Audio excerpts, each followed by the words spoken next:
Just walk me through what happened last night. Well, last night I was with my producer, Dylan Rush, and we were adjusting, so I had a chance to really see the car coming super hard on the curve of our neighborhood. And we saw this car literally flying. Like I've never seen a car fly so fast, particularly in a neighborhood like this. So if I could suspect maybe or gauge, he's probably going in between 70 to 80 miles an hour. He ends up running into my neighbor's yard, a little bit of mine, my other neighbor in front of me, and then bounces the car off 2 times, and then literally goes into Rebecca's room, and the whole car was in there. So when all that kind of took place, I heard I was able to catch the speed of the car, and I knew it hit something. I'm glad it wasn't my house, and then I kind of went to go look, and I heard the largest thump you could ever think of, if you ever heard like a thunderstorm, like think about, sounded like that. And the next thing you know, the car was inside the bedroom on top of the bed. And those guys, there was 4 passengers in there. They were all kind of struggling to get out. It took them all a minute. One of the passengers got out limping, left the scene. The 3 others, they struggled for a minute to get out. We had already called the cops. And the driver, who was wearing the blue shirt, he got out, and he was like, yeah, it's not our fault. Like he was intoxicated, maybe on drugs, a few other things. And he tried to leave the scene. And as I said, hey, you guys are not going anywhere. The owner, Wayne, he got in front and kind of tried to stop him because, he just ran into his house. And when he stopped him, the guy ended up throwing a punch, ended up hitting Wayne in the face, and hit him in a couple of times before I kind of started reacting. My wife tried to intervene, like she was the closest to them. She kind of intervened right away, so she got hit a little bit. And then once I saw that, I was like, all right, it's time for me to take this into my own hands. And so I grabbed the guy, picked him up, dropped him, put his arms behind his back, and I got I had to slap him around a little bit. I didn't really hit him with a close fist, but I had to kind of teach him a lesson. Hey, I have kids, and it was unfortunate what happened, but it happened, and luckily once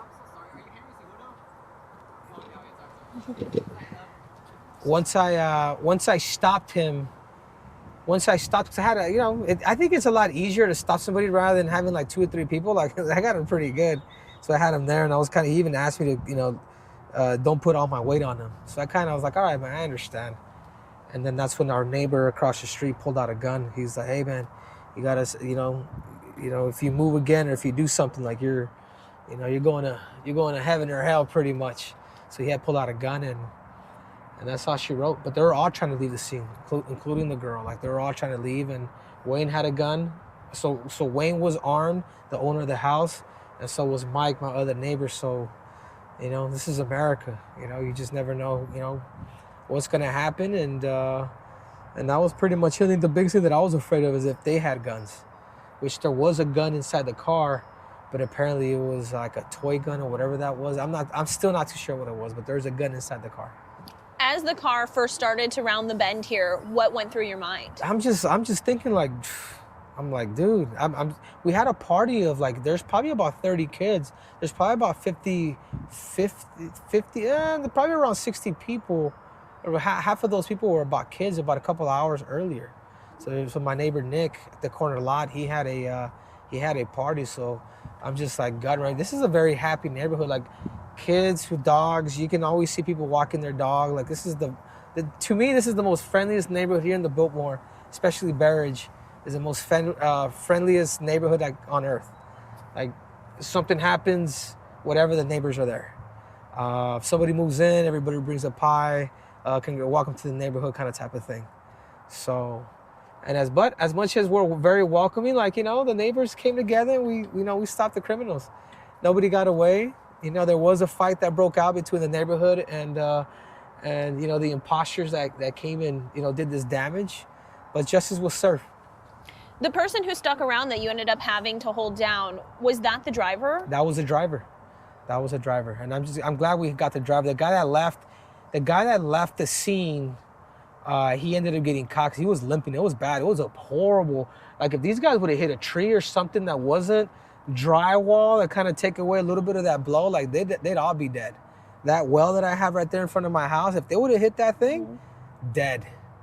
All of them. That's how fast they were going. Like the car, I thought it was somebody that really knew how to drive, because they were like, man, they were driving with confidence, like pedal to the metal type thing. So nobody died. Luckily, I was here to stop it because my neighbor said if he weren't here and I see Wayne getting hurt, like, I was gonna shoot the man. So that's kind of what happened. So, luckily nobody died yesterday. I think a lot of lessons learned from a lot of people. And you guys, I mean, I'm just happy that I happened to be at the right place at the right time.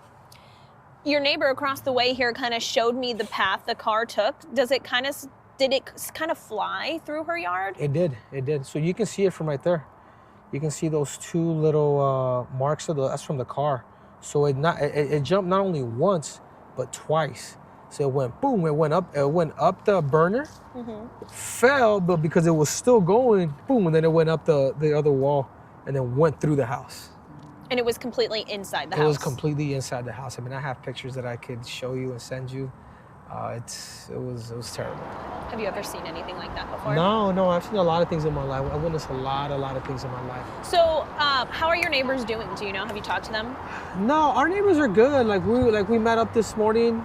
We had a chance to kind of, just reminisce. It was a good, like I said, this neighborhood is it's very close. And luckily everybody came together, and there's no way that these guys were going to overpower us. And I think that's kind of what happened yesterday. Talk about your method to how you knew what you had to do in the moment to keep him down. It surprises me how much the cops struggling with them. Just you got to control his hips. So as soon as I dropped him down, I put my weight on his hips. I put one arm behind his back, and then I went with the other one. And then when I did that, I pretty much just grabbed both of them, put it into one. And then I will say this, I did slap him. So I'm just like, hey man, you're doing this, and my kids could be outside, you kill somebody. So I did do that. But luckily I didn't. If I would have known that he hit my wife, then it would have been different. He would have probably been unconscious. But thank God, honestly, if you guys want the truth, I was a little high. It had just finished, so it was a little more relaxed. But maybe if I wasn't, it'd be a little bit different. Do your UFC skills transfer over to something like this? Oh, or is it a completely different set of fighting? Oh, no, 100%. With the sport of mixed martial arts teaches you, the sport really does humble you. And I know what I could do with these arms. Even the other day was maybe about 350 pounds. I would have taken him out too, with no problem, with no ease. But I think some of these guys, they probably recognize it, that we're not. I know when the cops and the fire department came, I know they were like, oh, that was the wrong house to. So, but overall, I'm just glad my neighbor's doing okay. I'll take a bullet for Wayne. And then that's how us neighbors are, and I'll be willing to, went into the line of fire. But I'm really surprised that my wife was the one that kind of went in there first. I'm just like, whoa. I was like, hey, I've always told her, dude, if I'm there, chill out. Is she okay? Yeah, she suffered. Her inside of her lip, it's a little red. So. I don't know, but overall, fine. Overall, she's fine. Overall, she's like, you know what? Maybe I should start fighting. So we'll see. What's your message to people who want to disrupt this neighborhood? Yeah, you guys are, careful. Careful, man. There's a lot of Olympians in this neighborhood. There's a lot of metal in this neighborhood. So if you come prepared, because we're here to take over. Speaking about the Olympics, do you have any plans to return anytime soon? No. I'm too old. I'm too old now. But I will be there. But I will go there. To LA? To LA, yeah, I'll be there. I'll probably be there for at least a week. I tend to take off every time, so I'm excited about that. But we're talking about 3 years from now. Yeah. What about your fighting career? Where do you stand now? My fighting career, I have one more fight that I want to do. I have one more fight, and that's it. That's my last fight. I think with situations like this, me getting eye poked in my last fight where I'm still having double vision, having to deal with dumb kids driving like maniacs that need a spanking from their damn parents that they never got, or maybe a hug. I want to make sure that I'm here because you never know, accidents do happen, and one day you're here, next day You're not. So right now you like to be home with the family? Oh, of course. I'm if I'm not training or working, I'm with my kids. Was it scary, knowing they were awake last night and could have been out here playing? Yeah, it was scary. Like seeing my little daughter in the front window. She was like, oh my God. And for some reason, my wife was telling me, that we're kind of laughing a little bit. She was like, I hope they don't kill Henry. I hope they don't kill Henry. Does she always call you Henry? No, she doesn't, but I think it was like, because, my mother-in-law does. She calls me by my name. So my wife or nobody was there, and it was just like she kept referring to me as my first name. But she saw me on top of the criminal. I try not to talk to her about it too much because I don't want to put that pressure on her. But it's we do this for our family, and that's the beauty of America. And I think people need to realize that, whether you like guns or not, you need them. You need them because there's some crazy bandits out there that do have them, and you have to be able to protect yourself. You mentioned that the car landed just completely on top of the bed. I mean, thinking that it could have been just a few hours later and someone was sleeping. Yeah. What goes through your mind? Oh my God, yeah. Then somebody would have really died. Because you imagine you being the parent and somebody did that to your kids, and Wayne and the owner actually had a gun when he got assaulted. So just imagine if I didn't grab him and do all that and control him, he would have been dead. And he doesn't know that, so whatever his name is, he's gonna be doing his time in prison. But I hope he can really look deep inside him and start making those right decisions, because he definitely got a second chance at life. Not just from the accident, but from my neighbor or neighbors. So several neighbors were out here trying to control him. Yeah, there was yeah. Well, no, it was just, no, I'm the one that controlled him, but I'm saying a couple of them already had guns. Yeah. You know what I'm saying? So it wouldn't have been good for him. What was he saying anything when he got out of the car? Oh yeah, oh, that's not my problem. That wasn't me. It's not my car. Just something dumb. And then he did his best to escape, and he was beat up. He was already beat up prior to getting beat up. That wasn't the right move. He should have just stayed like a man and be like, hey, you know what? I messed up. This is what happened. But there was at least one other person who waited on the curb, I heard. Yeah. No. Yeah. So the other one had to wait because the guns were pulled. So when the guns were pulled, you're like, hey, you're not going anywhere, pal. You're staying here until the cops get here. And there's a police station literally a mile, maybe less than a mile. So the cops came within 5 minutes. Gotcha. Yeah. So, overall, how did it feel waking up this morning? Peaceful, honestly. Look at this neighborhood. You feel like you're in, a little town in Iowa. Everybody here has grass. You know what I'm saying? You don't feel like you're in Arizona. We got a beautiful view of Squaw Peak. The weather has been gorgeous. Nothing changes. It's just stupid kids doing stupid things. And that's all it was, man. But he has to pay the price.